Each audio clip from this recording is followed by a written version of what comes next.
किस तरह से और जानकारी आपके पास मिल रही है, क्योंकि जिस सिक्योरिटी और लेयर्स की आप बात कर रहे हैं निश्चित तौर पर अपने आप में हमें देखने को मिलता है, जब भी समुद्री अगर बात करें तटों की, तो उसकी निगरानी बहुत हाई सिक्योरिटी लेवल की अगर होती है, उसमें बहुत लेयर्स होते हैं, लेकिन इसका इस तरह से आगमन अपने इलाके में होना, यह बहुत कुछ टेरर एंगल को भी जोड़ती है। और खुद एटीएस चीफ भी कह रहे हैं कि टेरर एंगल से हम इनकार नहीं कर सकते। मोनीश जी बिल्कुल, देखिए टेरर एंगल से इनकार नहीं कर सकते, क्योंकि ना सिर्फ बोट आई है बल्कि बोट में भारी मात्रा में बंदूकें और उसके साथ में गोलियां भी थी। आपको तस्वीरें में फिर से दिखाना चाहूंगा। देखिए 1 2 3 यहाँ पर AK-47 है, और उसके अलावा जो ये नीले डब्बे दिख रहे हैं इसमें वो गोलियां हैं, और गोलियों की संख्या बहुत ज्यादा है। अगर आपको याद होगा जब 26/11 का हमला हुआ था उसमें भी एक बोट के जरिए 10 आतंकवादी आए थे और पूरी मुंबई को उन्होंने दहला दिया था, पूरी मुंबई के देश को दहला दिया था। तो क्या इसका किसी आतंकी संगठन से कोई ताल्लुकात है? क्या किसी देश से ये बोट भेजी गई थी कोई आतंकी गतिविधि को अंजाम देने के लिए? इन सब पहलुओं पर एटीएस जरूर जांच करेगी,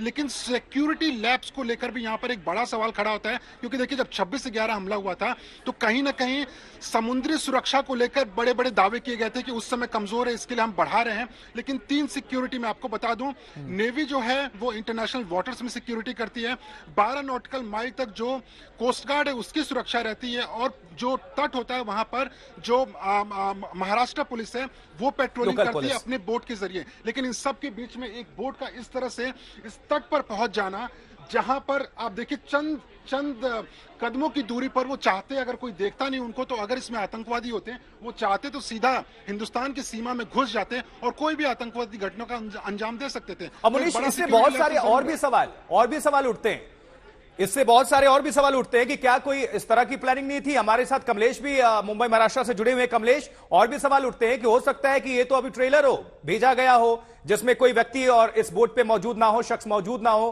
पकड़ने की वजह से या फिर जानकारी की वजह से, और हो सकता है कि किसी और रास्ते का इस्तेमाल करके दूसरे जरिए से वो वापस आ रहे हो, क्योंकि कोई भी अगर देश की अगर बोट है ड्रिफ्ट करके नहीं आ सकती, क्योंकि अधिकारियों की निगरानी में होती है, ये सरकारी है। अगर ऐसा है तो कमलेश,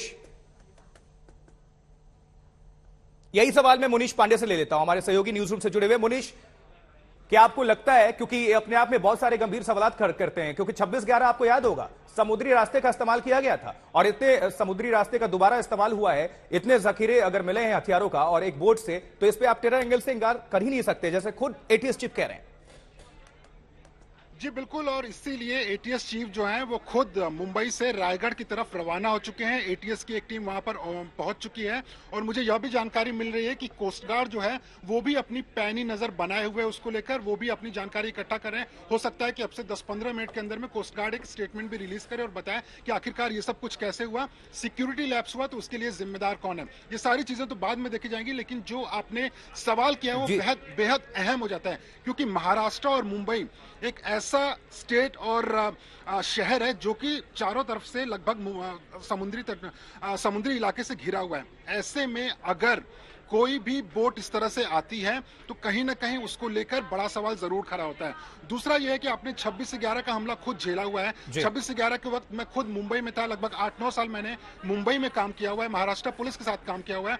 मुझे इस बारे में अच्छी तरीके से जानकारी है कि 26/11 हमले के बाद में न सिर्फ केंद्र सरकार बल्कि राज्य सरकार ने करोड़ों रुपए खर्च करके पेट्रोलिंग बोट मंगवाई थी। उसके अलावा सुरक्षा को लेकर तमाम वादे किए गए थे, तामझाम किया गया था, लेकिन आज इस तरह से बोट का आना कहीं ना कहीं एक बड़ी साजिश की बू भी नजर आ रही है। और ये भी हमें नहीं भूलना चाहिए, टाइमिंग देखिए, श्री कृष्ण जन्माष्टमी आज भी मनाया जा रहा है देश में और कल भी मनाया जाएगा, और दही हांडी का कार्यक्रम है, इसके बाद से गणेश चतुर्थी की शुरुआत हो जाएगी। किस तरह से आप देखते हैं, क्योंकि गणेश उत्सव महाराष्ट्र में बहुत धूमधाम से मनाया जाता है, तो कहीं ना कहीं ये गंभीर है इस वक्त, टाइमिंग को लेकर क्या कहेंगे? जी बिल्कुल, देखिए टाइमिंग तो अपने आप में बेहद महत्वपूर्ण है, क्योंकि कुछ दिन पहले ही एक इंटेलिजेंस अलर्ट भी आया हुआ था कि जहां कहीं भी पब्लिक प्लेसेस हैं मुंबई और महाराष्ट्र में, वहां की सुरक्षा बढ़ा दी जाए, क्योंकि आतंकवादी घटनाएं वहां पर हो सकती हैं। कुछ दिन पहले ही अभी 15 अगस्त था, उसके बाद में लगातार त्योहारों का सिलसिला है, तो क्या इन त्योहारों में आतंकी घटना को अंजाम देने की साजिश थी? क्या उसकी वजह से कुछ आतंकवादी हिंदुस्तान में घुसने का प्रयास कर रहे थे? क्या इसकी वजह से जो ये बोट है और बोट में जो AK-47 और इतनी भारी मात्रा में गोला बारूद लाए गए थे, क्या उसके क्या वहां पर आतंकवादी घटना को अंजाम देने के लिए सब कुछ हुआ था? इन सब पर तो देखिए जवाब तभी मिलेगा जब एटीएस अपनी जांच कर लेगी। लेकिन एटीएस चीफ, जैसा कि आपने बताया, विनीत अग्रवाल ने इस बात से इनकार फिलहाल नहीं किया हुआ है कि इसमें टेरर। मुनीश, देखिए ये अपने आप में, पहले आपको इन तस्वीरों को हम बता दें और इस पूरी खबर की अहमियत को समझिए, क्योंकि बहुत गंभीर है।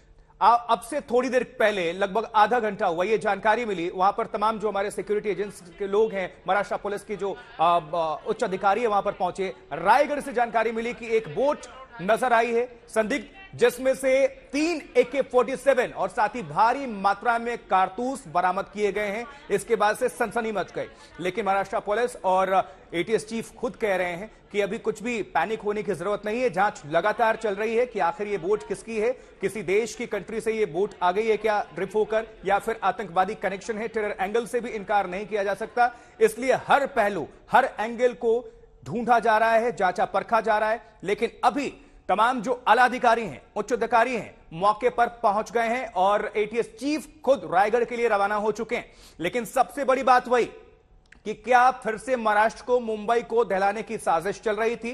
क्या यह आतंकी साजिश है, षड्यंत्र है? मुनीश पांडे हमारे साथ, हमारे सहयोगी न्यूज रूम से लगातार जुड़े हुए।